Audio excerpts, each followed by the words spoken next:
It is my pleasure to announce that finally, after a long time of negotiating, that we have reached a milestone in arriving at an agreement with APS, the pension fund, as well as SZV, or USZV, in terms of the amount of debt that was accumulated over the past 5 years and longer, totaling some 165 million guilders that St. Martin owes to these two funds by not, during the past, remitting premiums that were owed to both these organizations.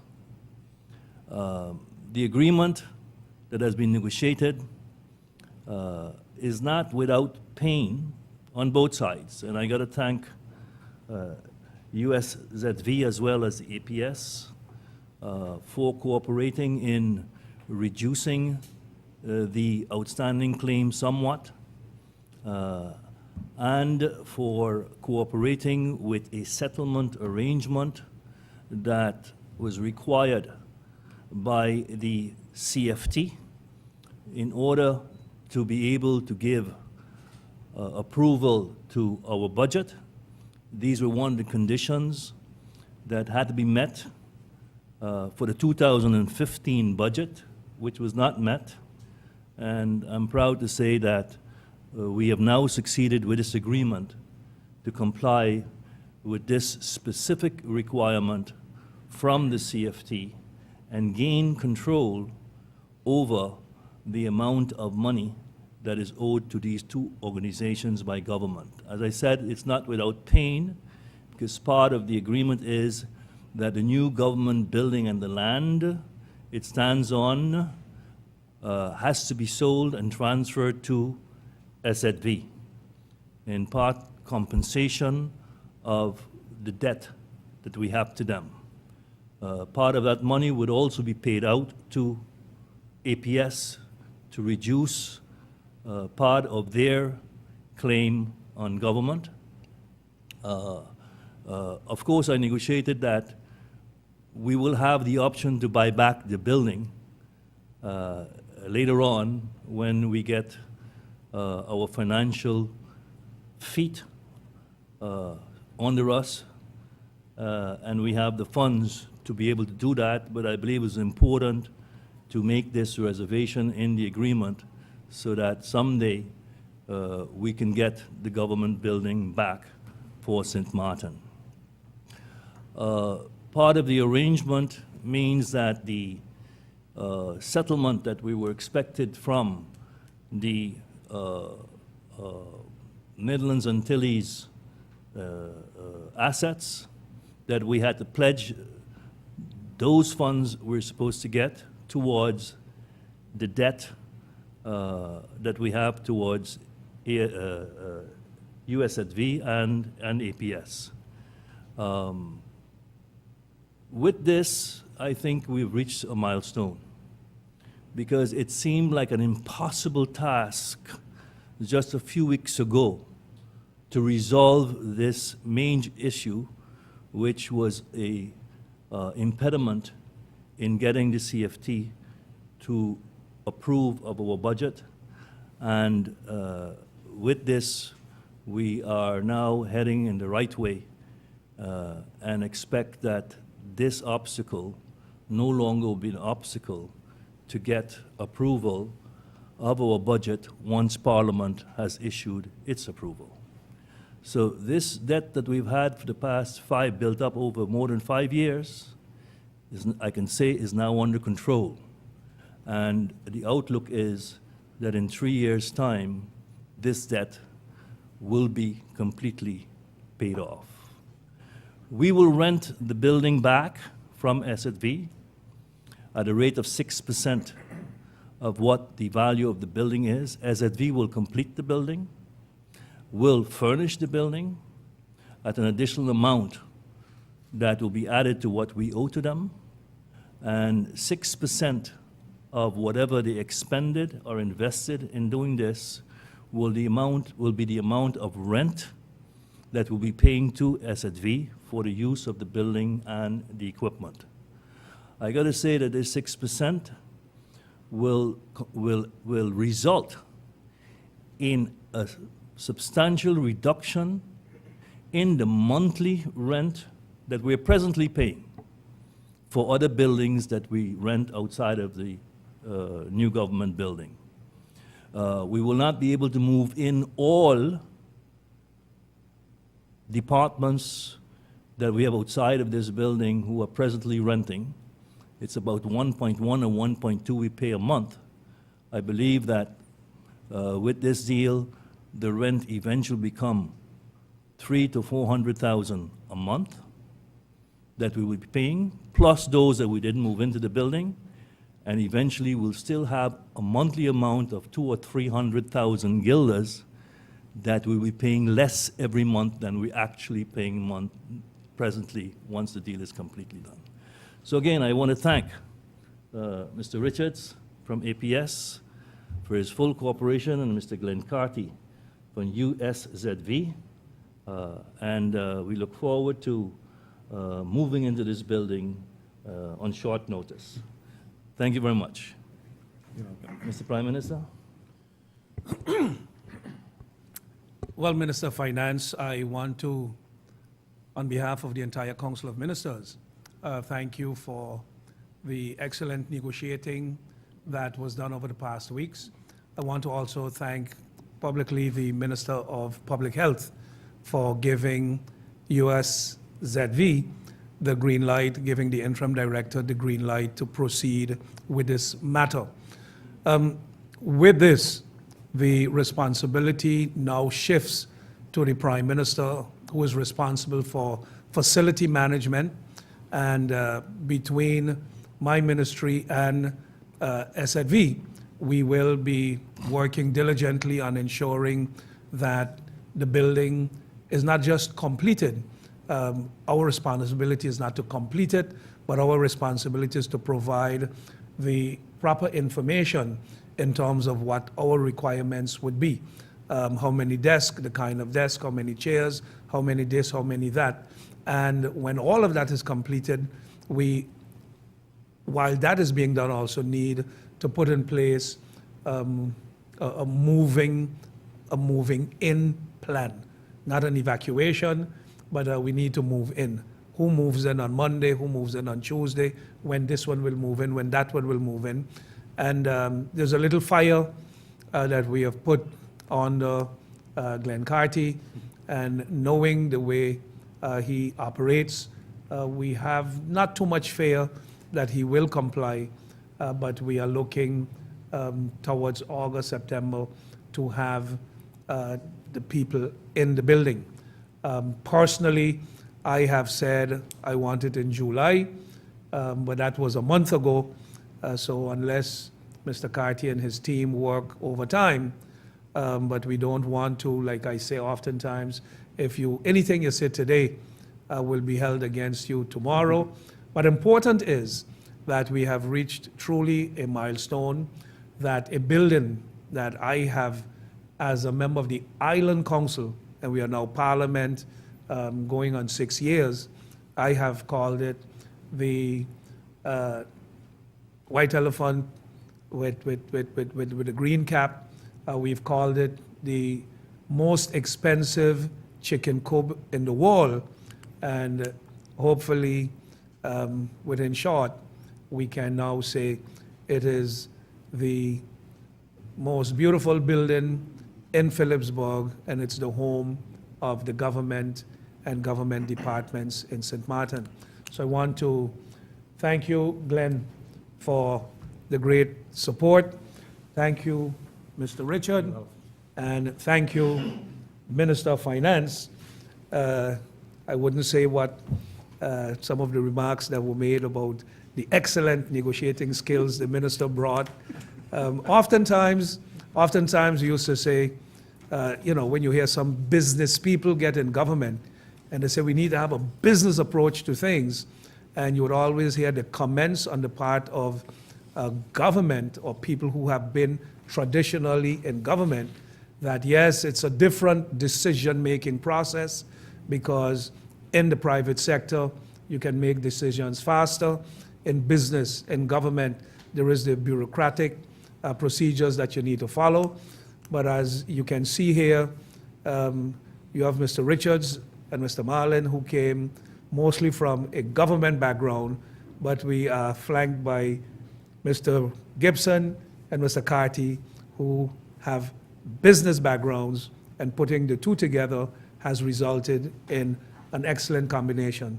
So thank you all again, and without any further ado, I will lend the Minister of Finance my pen, so I want it back, and they can proceed with the signing of the agreements. Our society is made up of morals and values. What do we mean by morals and values? Morals are also called principles. Morals are habits with respect to right or wrong conduct. Morality is ultimately a personal compass of right and wrong. Values are standards or ideals. Values are important and lasting beliefs shared by the members of a culture about what is good or bad and desirable or undesirable. Values have major influence on a person's behavior and attitude and serve as broad guidelines in all situations. One important result of morals and values is integrity. Without morals and values, there can be no integrity. The word integrity is much used in our society of late. That is understandable, because integrity is one of the main building blocks of a well-functioning democracy. Without integrity, corruption can take hold of a community. Corruption is defined by Transparency International as the abuse of entrusted power for private gain. The gain can be either financial or non-financial. In a worst-case scenario, extreme corruption could lead to poverty and could be the cause of hardship. An impoverished community can quickly turn chaotic and unstable. This scenario should make it clear that the fight against corruption is necessary. More importantly, every one of us, as citizens, must take responsibility for this fight. We should all be concerned about the spread of corruption, which can be compared to a virus capable of crippling government, discrediting public institutions and private corporations, as well as having a devastating impact on the human rights of populations.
Our society is made up of morals and values.